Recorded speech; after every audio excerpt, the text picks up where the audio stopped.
నమస్కారం ETV news కి స్వాగతం. ముందుగా ముఖ్యాంశాలు. ఆంధ్రప్రదేశ్కు అక్షయ పాత్రగా అమరావతి అన్ని రకాలుగా అభివృద్ధి చేస్తామని ప్రధానికి సీఎం వివరణ. పచ్చదనానికి పెద్దపీట వేయాలని మోదీ సూచన. మరో ఎన్నికల హామీ అమలు దిశగా కూటమి ప్రభుత్వం. నేడు మత్స్యకార భరోసా నిధులు విడుదల. 20,000 చొప్పున జమ చేయనున్న చంద్రబాబు.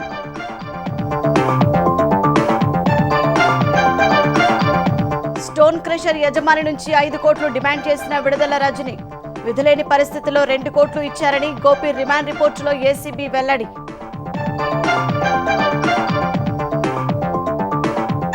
బీఆర్ఎస్ రజతోత్సవ సభకు ముస్తాబైన ఎల్కతుర్తి. సిద్ధమైన బాహుబలి వేదిక, 1000 ఎకరాల్లో పార్కింగ్, శ్రేణుల సమీకరణలో నిమగ్నమైన నేతలు. ఉగ్రవాద నిర్మూలనలో కేంద్రానికి సహకరిస్తామన్న రేవంత్ రెడ్డి. పీఓకేని భారత్లో కలపాలని విజ్ఞప్తి. ఇందిరాగాంధీని స్ఫూర్తిగా తీసుకోవాలని సూచన. సింధు నది నుంచి పాకిస్తాన్కు చుక్క నీరు పోనివ్వబోమన్న కేంద్రం.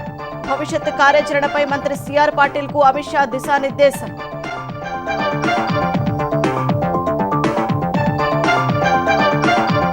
నేడు పోప్ ఫ్రాన్సిస్ అంత్యక్రియలు.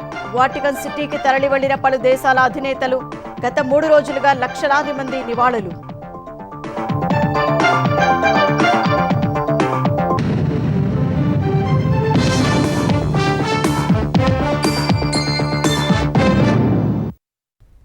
రాజధాని అమరావతిని ఆంధ్రప్రదేశ్కు అక్షయపాత్ర మాదిరిగా అభివృద్ధి చేస్తామని సీఎం చంద్రబాబు ప్రధాని మోదీకి వివరించారు. ఈ మేరకు రాజధాని నిర్మాణంపై ప్రజెంటేషన్ ఇచ్చిన చంద్రబాబు పనుల పునఃప్రారంభానికి రావాలని ఆహ్వానం పలికారు. అమరావతిలో పచ్చదనం పెంపునకు పెద్దపీట వేయాలని ప్రధాని మోదీ సూచించగా ప్రపంచ స్థాయి రాజధానిని నిర్మిస్తామని సీఎం హామీ ఇచ్చారు.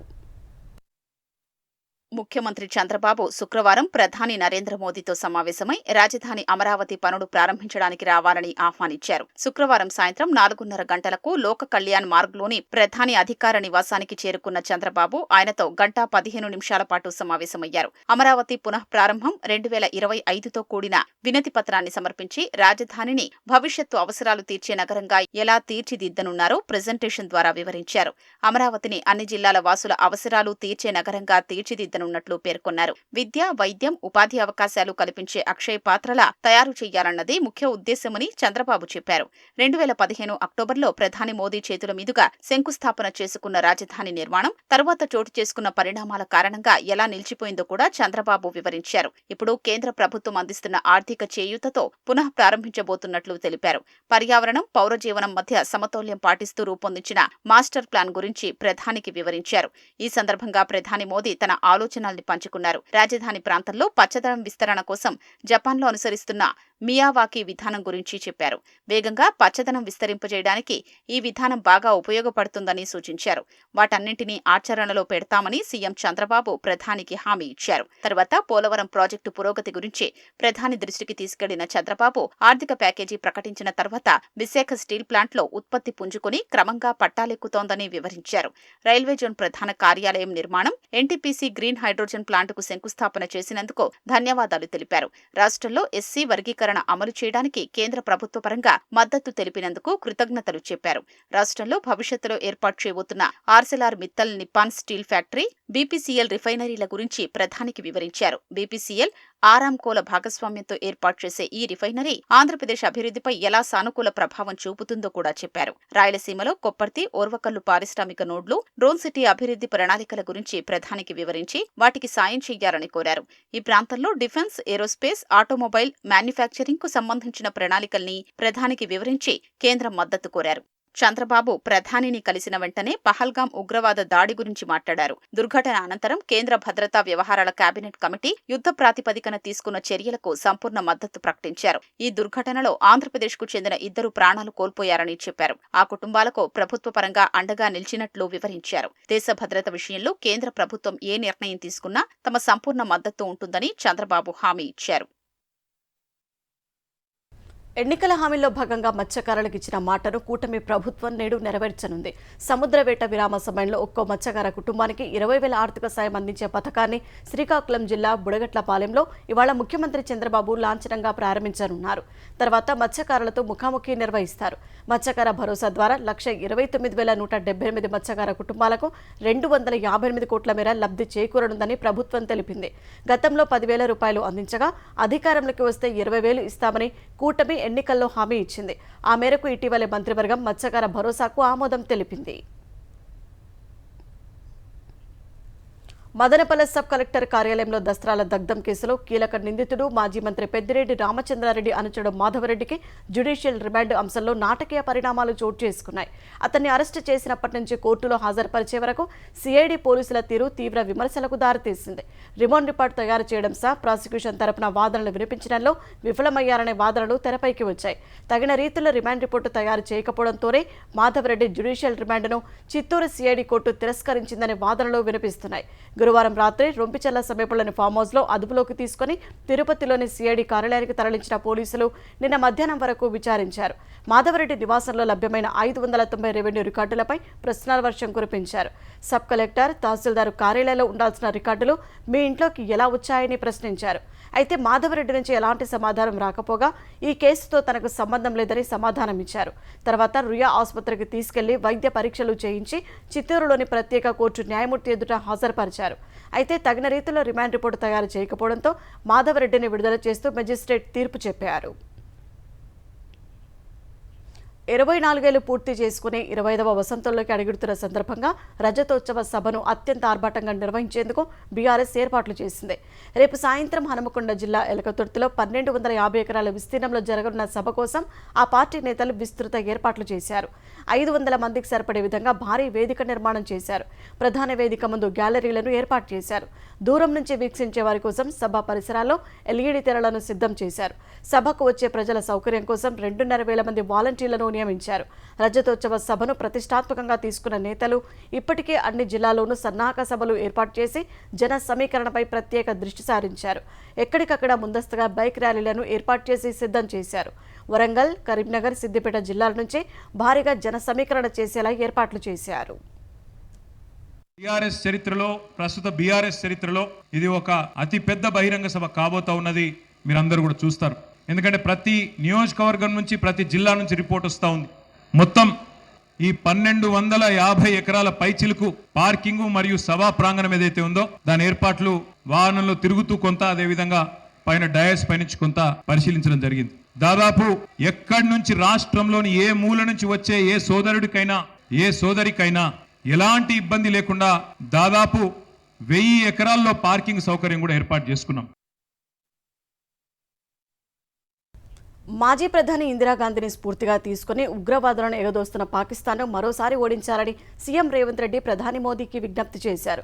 ఉగ్రమూకల ఏరివేతలో కేంద్ర ప్రభుత్వానికి తెలంగాణ పూర్తి మద్దతు ఇస్తుందని తెలిపారు. పహల్గాం ఉగ్రదాడిలో మృతి చెందిన వారికి నివాళిగా సీఎం ఆధ్వర్యంలో హైదరాబాద్లో కొవ్వొత్తుల ర్యాలీ నిర్వహించారు. ఈ ర్యాలీలో కాంగ్రెస్ శ్రేణులతో పాటు విదేశీ ప్రతినిధులు సైతం పాల్గొని మృతులకు శ్రద్ధాంజలి ఘటించారు. ఎంఐఎం అధినేత అసదుద్దీన్ ఓవైసీ ర్యాలీకి మద్దతు తెలిపారు. పీపుల్స్ ప్లాజా నుంచి నక్లెస్ రోడ్లోని ఇందిరాగాంధీ విగ్రహం వరకు జాతీయ జెండాలు, కొవ్వొత్తులతో ముందుకు సాగుతూ ఉగ్రవాదానికి వ్యతిరేకంగా నినాదాలు చేశారు. ఇందిరాగాంధీ విగ్రహం వద్దకు చేరుకున్నాక ఉగ్రదాడి మృతులకు నివాళులు అర్పించారు. ఉగ్రవాదాన్ని కూకటి వేళ్లతో సహా పెకిలించేందుకు కేంద్ర ప్రభుత్వం కఠినంగా వ్యవహరించాలని రేవంత్ రెడ్డి సూచించారు.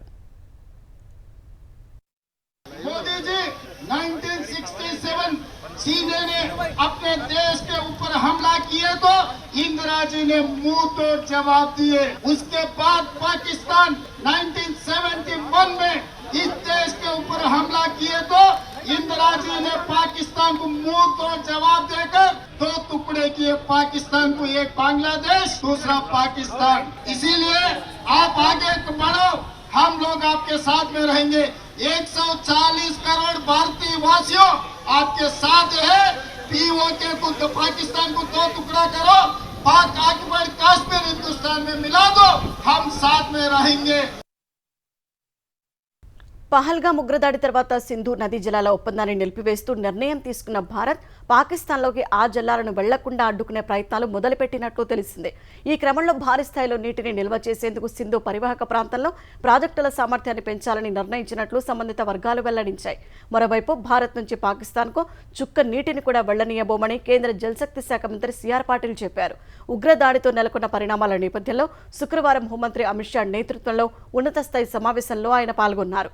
ఈ భేటీకి విదేశాంగ మంత్రి జయశంకర్, జాతీయ భద్రతా సలహాదారు అజిత్ డోబాల్ కూడా హాజరయ్యారు. సమావేశం తర్వాత మాట్లాడిన పాటిల్ ఉగ్రదాడికి వ్యతిరేకంగా ప్రధాని మోదీ పలు ఆదేశాలు జారీ చేశారని తెలిపారు. వాటిని సమర్థంగా అమలు చేస్తామన్న ఆయన సింధు నదీ జలాల ఒప్పందంలో భవిష్యత్తు కార్యాచరణ గురించి అమిత్ షాతో చర్చించినట్లు వివరించారు. ఉగ్రదాడులను సహించేది లేదన్న పాటిల్ సింధు జలాల ఒప్పందాన్ని రద్దు చేస్తూ తీసుకున్న చరిత్రాత్మక నిర్ణయం పూర్తిగా సమర్థనీయమని చెప్పారు. పహల్గామ్ ఉగ్రదాడికి బాధ్యులైన వారి కోసం సాగిస్తున్న వేటలో భారత్కు అమెరికా వెంట నిలుస్తుందని ఆ దేశ జాతీయ గూఢాచార సంస్థ డైరెక్టర్ తులసి గబ్బార్డ్ అన్నారు. ఇస్లామిస్ట్ తీవ్రవాద దాడిలో 26 మంది పర్యాటకులు మరణించిన నేపథ్యంలో తాము భారత్కు సంఘీభావం తెలుపుతున్నామని సామాజిక మాధ్యమం ఎక్స్లో పోస్ట్ చేశారు. ఉగ్రదాడిలో తమ ఆత్మీయులను కోల్పోయిన వారికి ప్రధాని నరేంద్ర మోదీకి, భారత ప్రజలకు ప్రగాఢ సానుభూతి తెలియజేశారు. పహల్గామ్లో హేయమైన దాడికి పాల్పడిన వారిని చట్టం ముందు నిలబెట్టడానికి భారత్కు పూర్తి సహకారం అందిస్తామని ఇప్పటికే అమెరికా అధ్యక్షుడు డొనాల్డ్ ట్రంప్ తెలిపారు. 5 కోట్లు ఇవ్వకపోతే స్టోన్ క్రషర్ను మూసేయిస్తానంటూ యాజమాన్యాలను మాజీ మంత్రి విడుదల రజని బెదిరించినట్లు ఏసీబీ తేల్చింది. తప్పనిసరి పరిస్థితుల్లో క్రషర్ యాజమాన్యం రజనికి 2 కోట్లు, ఆమె మరిది గోపికి, ఐపీఎస్ అధికారి జాషువాకు 10 లక్షల చొప్పున ముట్ట చెప్పారని తెలిపింది. ఈ మేరకు విడుదల గోపి రిమాండ్ రిపోర్టును కోర్టుకు సమర్పించింది. వైసీపీ అధికారంలో ఉండగా పల్నాడు జిల్లా చిలకలూరిపేట నియోజకవర్గంలోని స్టోన్ క్రషర్ యాజమాన్యాల నుంచి డబ్బు వసూళ్ల కేసులో మాజీ మంత్రి విడుదల రజనీ మరిది గోపీనాథ్ ను అరెస్టు చేసిన ఏసీబీ కోర్టుకు సమర్పించిన రిమాండ్ రిపోర్టులో కీలక అంశాలు ప్రస్తావించింది. 5 కోట్లు ఇస్తారా, స్టోన్ క్రషర్ ను మూసేయించమంటారా అని ఎడ్లపాడులోని శ్రీ లక్ష్మీ బాలాజీ స్టోన్ క్రషర్ యాజమాన్యాన్ని విడుదల రజనీ తీవ్రంగా బెదిరించారని తెలిపింది. ఈ క్రషర్ భాగస్వాముల్లో ఒకరైన ఎన్ చలపతిరావును 2020 సెప్టెంబర్ 4న తన కార్యాలయానికి పిలిపించిన రజనీ అడిగినంత డబ్బు ఇవ్వకపోతే తీవ్ర పర్యవసనాలు ఎదుర్కోవాల్సి ఉంటుందంటూ ఆమె పిఏ రామకృష్ణ ద్వారా హెచ్చరించారని నిర్ధారించింది. తరువాత 6 రోజుల్లోనే అప్పటి గుంటూరు జిల్లా రీజనల్ ఎన్ఫోర్స్మెంట్ ఆఫీసర్ జాషువా క్రషర్లో తనిఖీలు చేసి యాజమాన్యంపై ఒత్తిడి పెంచారని పేర్కొంది. ఎమ్మెల్యే చెప్పినట్లుగా సెటిల్ చేసుకోకపోతే క్వారీపై కేసు పెట్టి 50 కోట్లు జరిమానా విధిస్తానంటూ జాషువా బెదిరించారని ఏసీబీ వివరించింది. తప్పనిసరి పరిస్థితుల్లోనే శ్రీ లక్ష్మీ బాలాజీ స్టోన్ క్రషర్స్ యజమాని 2021 ఏప్రిల్ 4న రాత్రి రజనీ మరిది గోపిని పురుషోత్తపట్నంలోని ఇంట్లో కలిసి 2 కోట్లు ఇచ్చారని, వెంటనే గోపి కూడా రజనీకి ఫోన్ చేసి విషయం చెప్పినట్లు ఏసీబీ తెలిపింది. తర్వాత 2 రోజులకు గుంటూరులోని జాషువా నివాసానికి వెళ్లి ఆయనకు 10 లక్షలు, గోపి నివాసం సమీపానికి వెళ్లి ఆయనకు 10 లక్షలు అందజేశారని రిమాండ్ రిపోర్టులో పొందుపర్చింది. గనుల శాఖ జాబ్ చార్ట్ ప్రకారం విజిలెన్స్ ఎన్ఫోర్స్మెంట్ అధికారులు తనిఖీలు చేపట్టాలంటే ముందు ఆ శాఖ డైరెక్టర్ జనరల్ నుంచి అనుమతి తీసుకోవాల్సి ఉన్నా జాషువా మాత్రం విజిలెన్స్ డీజీ అనుమతి అడగలేదని ఏసీబీ అధికారులు పేర్కొన్నారు. గనులు, రెవెన్యూ శాఖ అధికారుల్ని పిలిపించి శ్రీ లక్ష్మీ బాలాజీ స్టోన్ క్రషర్స్ లో ఆయన సొంతంగా సోదాలు చేయించారని తెలిపారు. తనిఖీలపై విజిలెన్స్ డీజీకి నివేదిక సమర్పించలేదని, అసలు సోదాలపై రికార్డుల్లోనూ ఎక్కడా ప్రస్తావించలేదని వివరించింది. జాషువా ఆదేశాలతోనే తనిఖీల్లో పాల్గొన్నామని, తరువాత విచారణ ఏమైందో తెలియదని అప్పట్లో సోదాలు చేసిన అధికారులు వాంగ్మూలమిచ్చినట్లు ఏసీబీ అధికారులు తెలిపారు. శ్రీ లక్ష్మీ బాలాజీ స్టోన్ క్రషర్స్ ను మూసేయించాలంటూ అప్పటి గనుల శాఖ అసిస్టెంట్ డైరెక్టర్ ను తొలుత ఆదేశించిన రజనీ అందుకు ఆయన నిరాకరించడంతో జాషువాను ముందు పెట్టి విజిలెన్స్ దాడులు చేయించినట్లు ఏసీబీ అధికారులు గోపి రిమాండ్ రిపోర్టులో తెలిపారు. స్టోన్ క్రషర్ యజమానిని బెదిరించి సొమ్ము వసూలు చేశారనే ఆరోపణలపై ఏసీబీ నమోదు చేసిన కేసులో విడుదల రజనీ, ఆమె పిఏ రామకృష్ణకు హైకోర్టులో ఊరట లభించింది. వారిని అరెస్టు చేయకుండా 41A నోటీసులు ఇచ్చి వారి నుంచి వివరణ తీసుకోవాలని ఏసీబీ అధికారులను హైకోర్టు ఆదేశించింది. కేసుకు సంబంధించి మీడియాతో మాట్లాడొద్దని, దర్యాప్తునకు సహకరించాలని రజనీ, రామకృష్ణకు షరతులు విధించింది. నివాస ప్రదేశ చిరునామాలను దర్యాప్తు అధికారికి అందజేయాలని ఆదేశిస్తూ ముందస్తు బెయిల్ పిటిషన్లను పరిష్కరించింది. ఇదే కేసులో నిందితుడైన రజనీ మరిది గోపిని ఇప్పటికే ఏసీబీ అరెస్టు చేసిన నేపథ్యంలో ముందస్తు బెయిల్ కోసం ఆయన వేసిన పిటిషన్ నిరర్ధకమైనదిగా ప్రకటించింది. ఆంధ్రప్రదేశ్ మద్యం కుంభకోణం కేసులో మరో కీలక వికెట్ పడింది. ఎస్పీవై అగ్రో ఇండస్ట్రీస్ యజమాని సజ్జల శ్రీధర్ రెడ్డిని సిట్ అధికారులు హైదరాబాద్లో అరెస్ట్ చేశారు. వైసీపీ హయాంలో నూతన మద్యం విధానం ముసుగులో నెల 50 నుంచి 60 కోట్ల రూపాయల మేర ముడుపులు కొలగొట్టేందుకు జగన్ ముఠా నిర్వహించిన ప్రతి సమావేశంలో YCP MP Mithun Reddy, Vijayasai Reddy, Raj Kesireddy, beverages corporation మాజీ ఎండీ వాసుదేవరెడ్డి, ప్రత్యేక అధికారి సత్యప్రసాద్తో కలిసి శ్రీధర్ రెడ్డి పాల్గొన్నారు. నంద్యాలలో ఎస్పీవై అగ్రో ఇండస్ట్రీస్కు చెందిన డిస్టిలరీలో మిథున్ రెడ్డితో కలిసి పెద్ద ఎత్తున జే బ్రాండ్లు ఉత్పత్తి చేయించారు. వైసీపీ అధికారంలో ఉన్నన్నాళ్లు వాటికే అత్యధికంగా మద్యం సరఫరా ఆర్డర్లు కట్టబెట్టారు. మద్యం సరఫరా ఆర్డర్లను అడ్డుపెట్టుకుని ముడుపులు వసూలు చేయొచ్చనే ఆలోచన అందించడంలోనూ శ్రీధర్ రెడ్డిదే ప్రధాన పాత్రగా సిట్ ఇప్పటికే గుర్తించింది. ఈ కేసులో ప్రధాన కుట్రదారులో ఒకరైన శ్రీధర్ రెడ్డిని 6 నిందితుడిగా చేర్చిన సిట్ నేడు విజయవాడ ఏసీబీ కోర్టులో హాజరుపరచనుంది. ప్రపంచ న్యాయం, సమానత్వం, సహకారమే లక్ష్యంగా భారత్ సమ్మిట్ను తెలంగాణ ప్రభుత్వం నిర్వహిస్తోంది. హెచ్ఐసిసిలో జరుగుతున్న ఈ కార్యక్రమానికి దేశ విదేశీ ప్రతినిధులు తరలివచ్చారు. కాంగ్రెస్ పార్టీ మూల సిద్ధాంతాల ఆధారంగా జరుగుతున్న సమ్మిట్లో శాంతి కాముకులు, ప్రపంచ న్యాయం కోరుకునేవారు, ప్రోగ్రెసివ్ ఆలోచనలు కలిగిన వారు పాల్గొన్నారని మంత్రులు వివరించారు.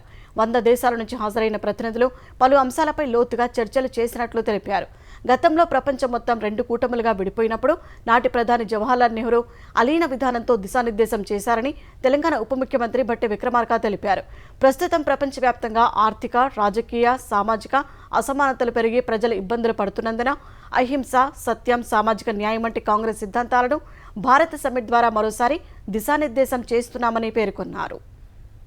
ఆర్థిక, సామాజిక, రాజకీయ అసమానత్వం వీటన్నిటి మధ్యన అశాంతితో ఇబ్బంది పడుతున్నటువంటి పరిస్థితుల్లో తిరిగి మరొక్కసారి కాంగ్రెస్ పార్టీ మూల సిద్ధాంతాలైనటువంటి అహింస, నాన్ వైలెన్స్, సత్యం, సోషల్ జస్టిస్ ఈ 3 ప్రాథమిక మూల సిద్ధాంతాలతో ఎప్పుడు సమస్యలు ఉత్పన్నమైన కాంగ్రెస్ పార్టీ అతిపెద్ద రాజకీయ పార్టీగా ఈ ప్రపంచానికి దిశా నిర్దేశం చేసేటువంటి కార్యక్రమానికి నాంది పలికి ఈ భారత్ సమ్మిట్ ని తెలంగాణ రాష్ట్ర ప్రభుత్వం ఈ భారత్ సమ్మిట్ ని ఏర్పాటు చేయడం జరిగింది.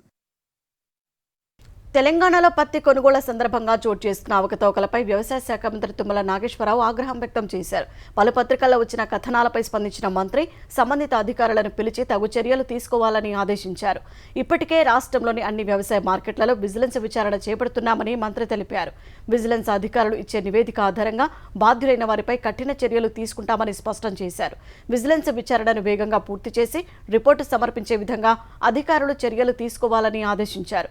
వ్యవసాయ మార్కెట్ యార్డుల్లో జరిగే ఎలాంటి అక్రమాలనైనా ప్రభుత్వం ఉపేక్షించబోదని, రైతులకు నష్టం కలిగే విధంగా ఎవరు నడుచుకున్నా వారిపై కఠిన చర్యలు తీసుకుంటామని తుమ్మల హెచ్చరించారు. సికింద్రాబాద్ బోయిన్పల్లి పోలీస్ స్టేషన్ పరిధిలో బ్యాంకు ఏటీఎంలకు తరలించే డబ్బును భద్రపరిచే గోదాములో ఉన్న 8 కోట్ల రూపాయలను పోలీసులు స్వాధీనం చేసుకున్నారు. ఎస్బీఐ, ఐసీఐసీఐ, కోటక్, ధనలక్ష్మి బ్యాంకులకు చెందిన నగదును ఏటీఎంలలో జమ చేయకపోవడంతో ఇటీవల బ్యాంకు అధికారులు బోయినపల్లి పోలీసులకు ఫిర్యాదు చేశారు. ఈ నేపథ్యంలో ఉత్తర మండల డీసీపీ రష్మి పెరుమాల్ నగదు ఉంచిన ఏజెన్సీ గోదామును పరిశీలించారు. అక్కడ సరైన భద్రత లేకపోవడం వల్ల కోట్ల రూపాయల నగదు ఉండటం సురక్షితం కాదని భావించి నగదును బ్యాంకులకు అప్పగించారు. ఏటీఎంలలో నగదు నింపే ఏజెన్సీలలో పనిచేసే సిబ్బందికి 4 నెలలుగా జీతాలు చెల్లించకపోవడం వల్ల వారు విధులను బహిష్కరించారు. గత 2 నెలలుగా 8 కోట్ల రూపాయలు గోదాంలోనే ఉండిపోయినట్లు పోలీసులు తెలిపారు. బ్యాంకు అధికారుల ఫిర్యాదు మేరకు నగదును తిరిగి బ్యాంకులకు అప్పగించినట్లు తెలిపారు. మార్గదర్శి చిట్ ఫండ్ ప్రైవేట్ లిమిటెడ్ ద్వారా సేవా కార్యక్రమాలు చేపట్టినట్టు ఆ సంస్థ మేనేజింగ్ డైరెక్టర్ శైలజా కిరణ్ చెప్పారు. చిత్తూరులోని రెడ్డిగుంట కనకదుర్గమ్మ ఆలయ ప్రాంగణంలో మార్గదర్శి ఆధ్వర్యంలో ఏర్పాటు చేసిన ఉచిత మినరల్ వాటర్ ప్లాంట్ను ఆమె ప్రారంభించారు. రెడ్డిగుంట ప్రజల విజ్ఞప్తి మేరకు ఈ వాటర్ ప్లాంట్ను ఏర్పాటు చేశామని శైలజా కిరణ్ చెప్పారు. ఈ సందర్భంగా ఆమె కనకదుర్గమ్మ ఆలయంలో ప్రత్యేక పూజలు నిర్వహించారు. అనంతరం రెడ్డిగుంట ప్రజలతో శైలజా కిరణ్ కొద్దిసేపు ముచ్చటించారు. ఎండాకాలంలో తాగునీటికి ఇబ్బందులు పడుతున్న సమయంలో మార్గదర్శి ద్వారా మినరల్ వాటర్ ప్లాంట్ ఏర్పాటు చేయడం పట్ల స్థానికులు సంతోషం వ్యక్తం చేశారు. శైలజ మేడం గారు మేము అడిగిన వెంటనే మాకు వాటర్ ప్లాంట్ కావాలని చెప్పినాం. ఊర్లో చాలా ఇబ్బంది పడుతూ ఉంటే ప్రజలందరికీ వాటర్ ప్లాంట్ కావాలని చెప్పినాము. మేడం పెద్ద మనసు చేసుకొని వెంటనే మాకు శాంక్షన్ చేసి ఈరోజు ఓపెన్ చేసినారు. పోప్ ఫ్రాన్సిస్ అంత్యక్రియలు వాటికన్ సిటీలోని సెయింట్ పీటర్స్ స్క్వేర్లో ఇవాళ జరగనున్నాయి. ఈ కార్యక్రమంలో పాల్గొనేందుకు రాష్ట్రపతి ద్రౌపది ముర్ము రోమ్ చేరుకున్నారు. 2 రోజుల పర్యటన కోసం ఇటలీ వెళ్లిన Draupadi Murmu basilica of Saint పీటర్లో పోప్కు శ్రద్ధాంజలి ఘటించారు.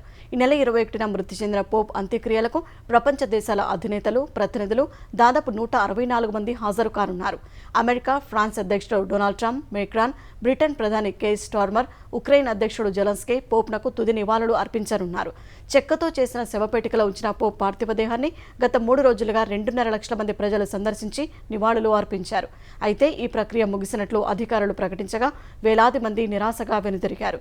ఇవాళ పోప్ ఫ్రాన్సిస్ అంత్యక్రియలు జరగనున్నాయి.